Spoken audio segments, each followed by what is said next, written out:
Hi, I'm Linda Turley, and back in the fall, my freshman son was bitten by a dog inside the school, the high school.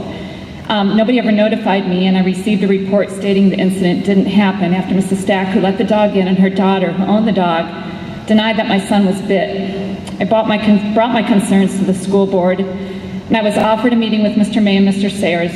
At that meeting, I was told the tape was written over, showing my son getting bitten, and that clearly violated the sunshine laws.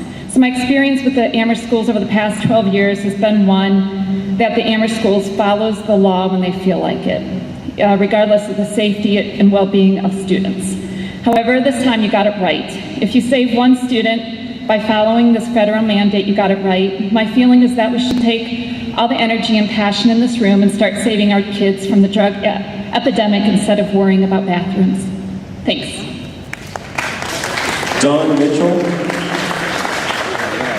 Say is very short, and I hope it has come across to you that these parents, grandparents that have stood up and talked about their children and the possible changes in the bathroom policy from what it is. And every one of them that stood up here, it was very apparent to me, and I hope it's very apparent to you, that it was from the viewpoint that love always protects. So as you make this decision, I would just hope that you would keep that in mind, that love always protects.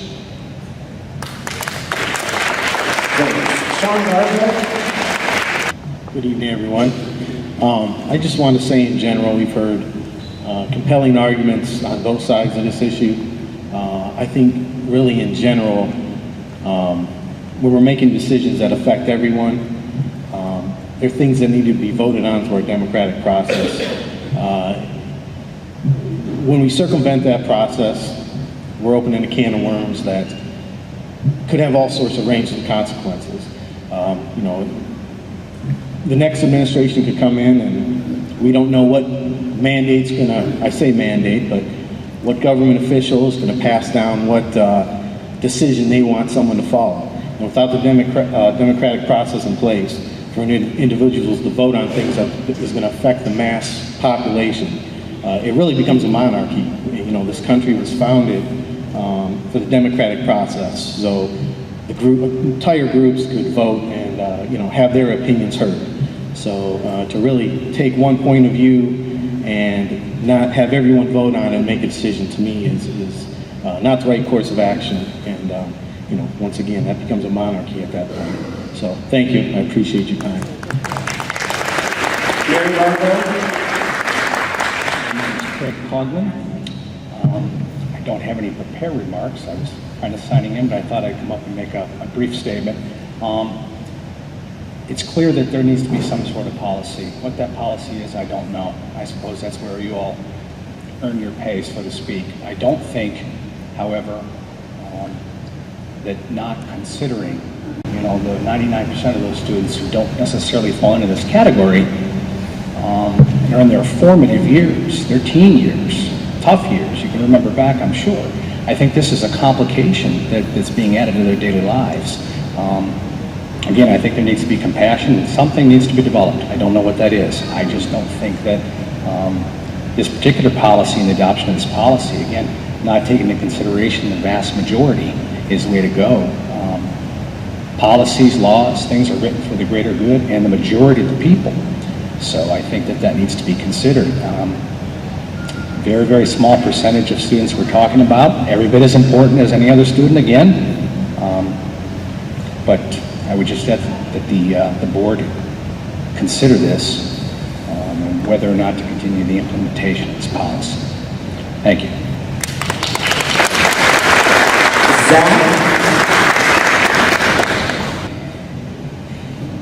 May I speak a little sideways? Sure.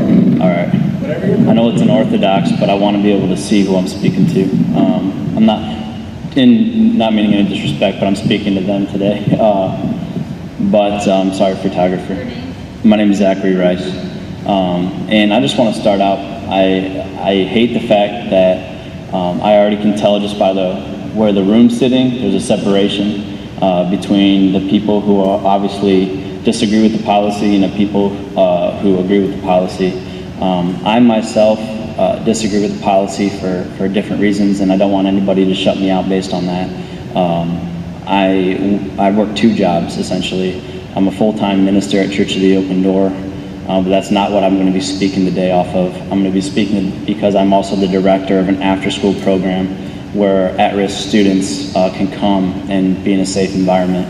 I have really close relationships with straight, gay, lesbian. I haven't had the pleasure of meeting or ministering to a transgender student yet, or person.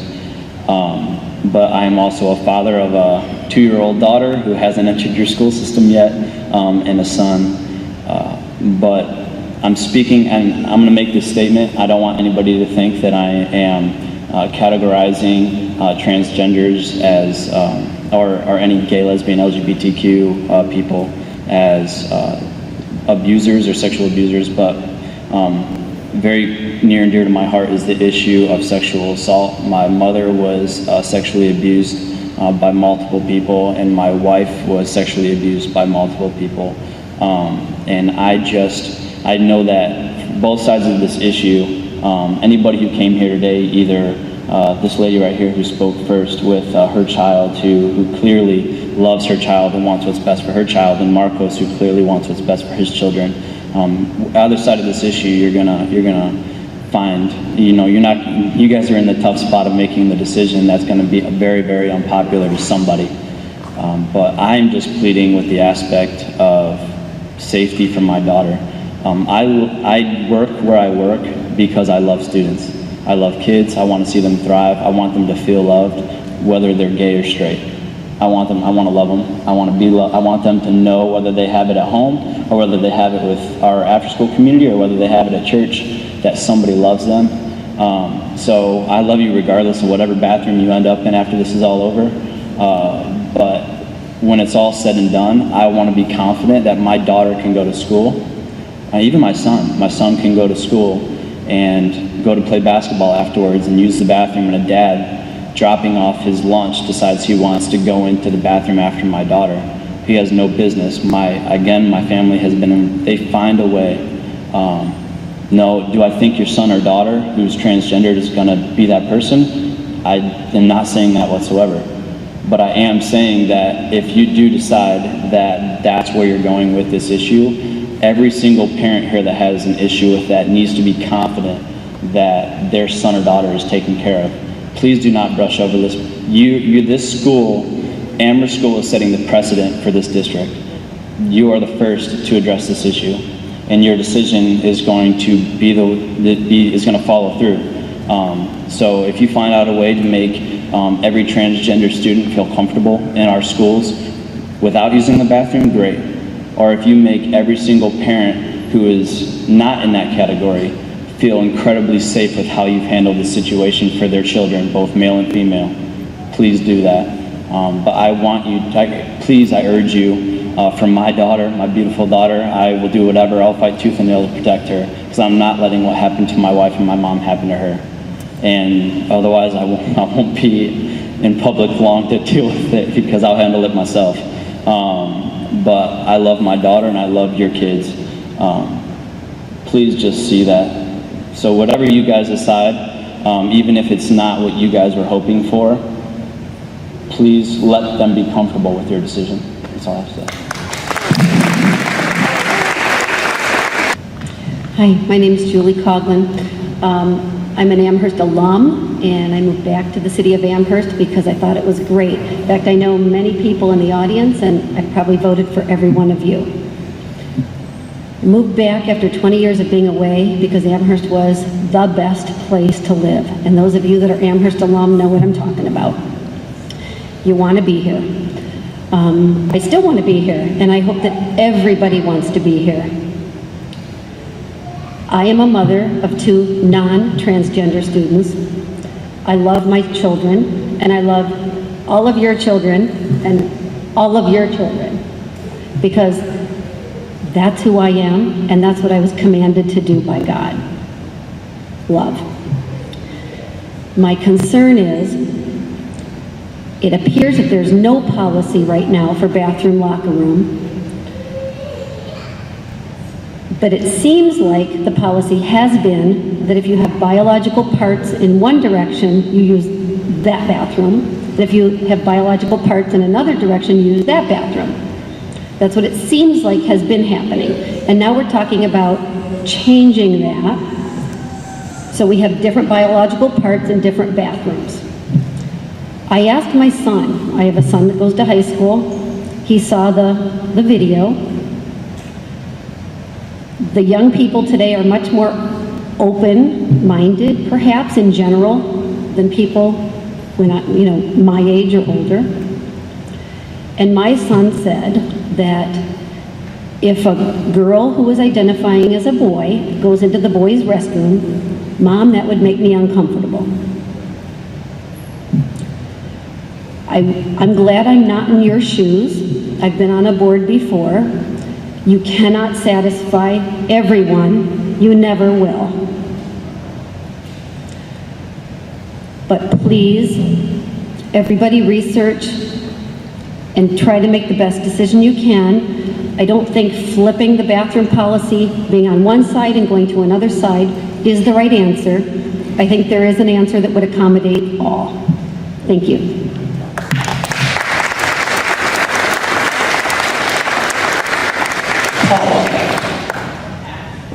Passing, Carol Gallagher. My name is Carol Gallagher. I am an Amherst resident and I'm a retired Amherst teacher. I'm back. 35 years, my entire career was spent at Amherst Steel High School. I have 2 transgender acquaintances. Dan is a former student. He is transitioning from female to male. If he used the restroom designated by his birth certificate, women in that restroom would feel that their privacy was being invaded. They may even feel threatened by him, though they would have no reason to be. Lisa is a member of my church. She is transitioning from male to female. If she used the restroom designated on her birth certificate, she may very well feel threatened, and the men in that restroom would feel that their privacy was being invaded. I don't have a lot of experience with transgender people, but the experience that I do have tells me that if they walked into the restroom of their identity rather than their birth certificate, we would not know and therefore would not be uncomfortable. Privacy has always been an issue in a public restroom. I think all of us have walked into a public restroom and felt uncomfortable. Security is also a concern. 40 years ago, when I was the mother of young sons, I was always concerned about the security in men's restrooms, without any consideration of transgender people. Sexual predators have always been willing and able to trespass into any restrooms, stalking their prey regardless of which restroom transgender people would use. To the gentleman who wants to protect his 2-year-old daughter, we all want to protect our children. But if you read the news, you'll notice that we're not threatened by transgender people in the bathrooms. We are threatened by our coworkers, our classmates, our neighbors, people at the mall. There are far more dangerous situations than Dan or Lisa using a restroom. Yes, we consider the majority when we pass laws, but many of those laws are passed to protect the minorities. Civil rights laws often protect the minorities. This is not an issue of privacy or security. It is an issue of dignity, respect, acceptance, or at the very least, tolerance. Thank you.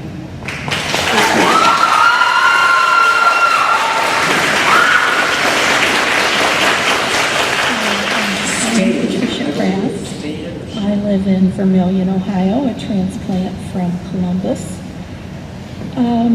And I appreciate your hearing my words today. I'm a mother of 3 and a grandmother of 7. I'm going to be very brief, which is why I wrote here what I'm going to say.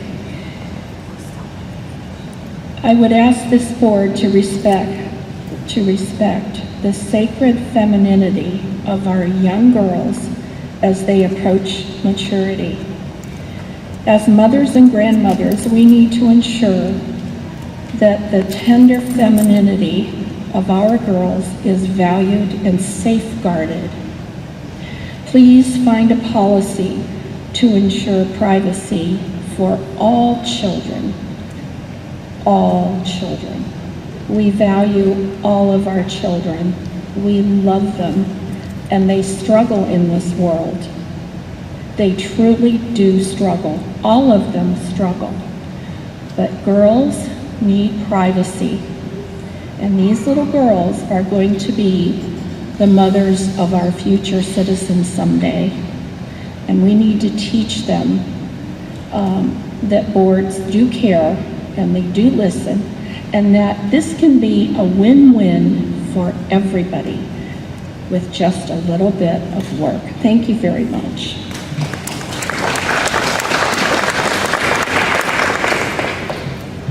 Good evening. My name is Kathleen McGurvey. I am the District 2 representative to the State Board of Education. I live in Avon, Ohio.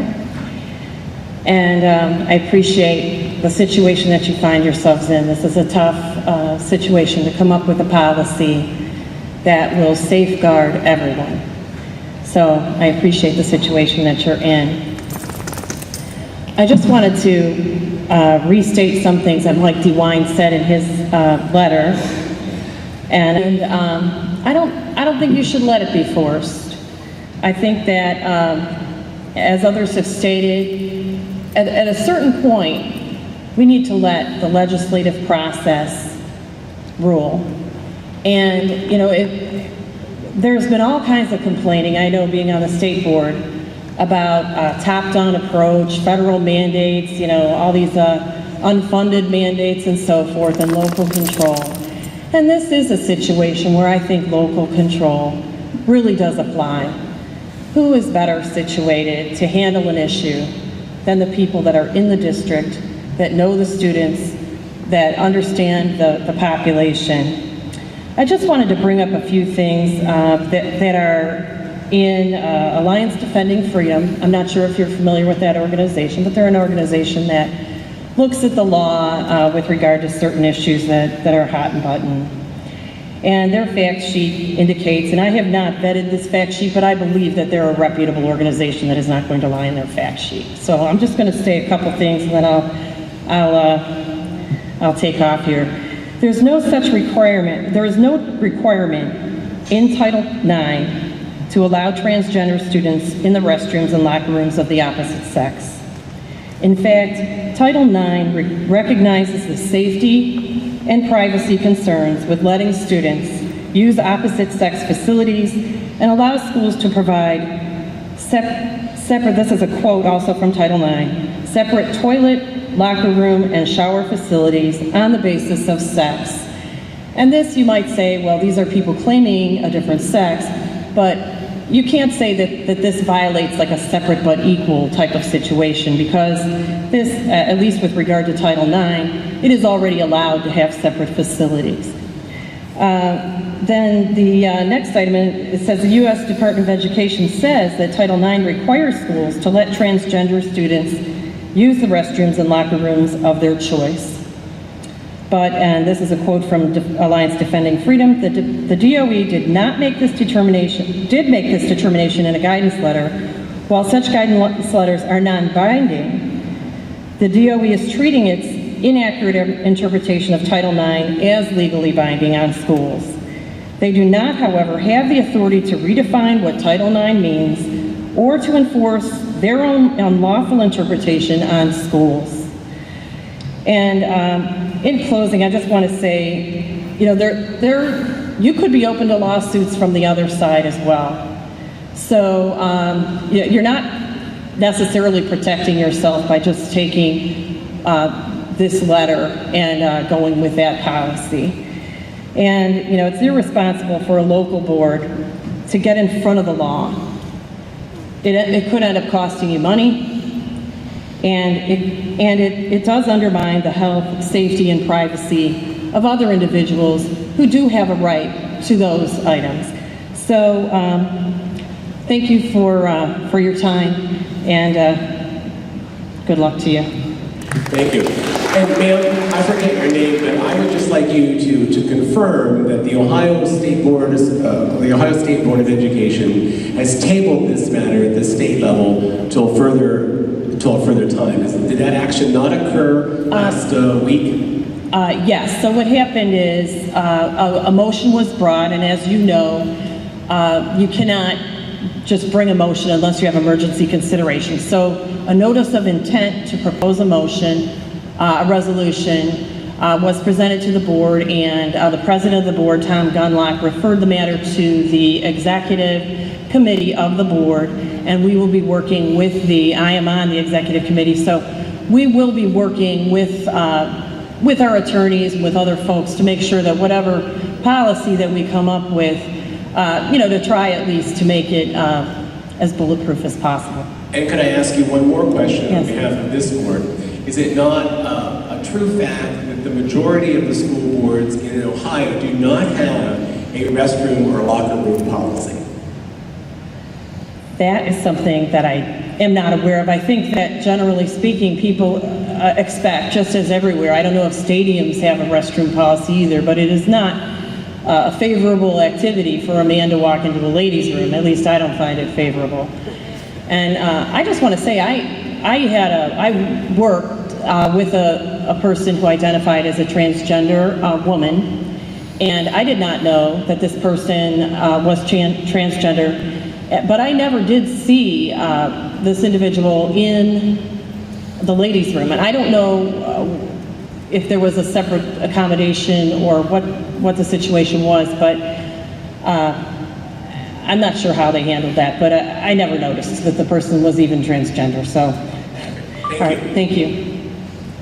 I'm sure you have all received a copy of that letter, but I just wanted to, for the record here, when you're presenting a policy that is as significant as what is outlined in the DOJ's letter, proponents, and I'm quoting, proponents must obtain passage of legislation by both houses of Congress that is then submitted to the president for signature or veto.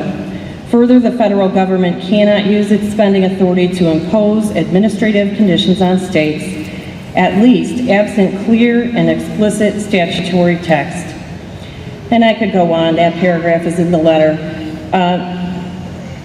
I realize that the policy that you develop won't be a federal policy, but it's my belief, and I could be wrong, that you feel that you're being forced, that your hand is being forced in this matter.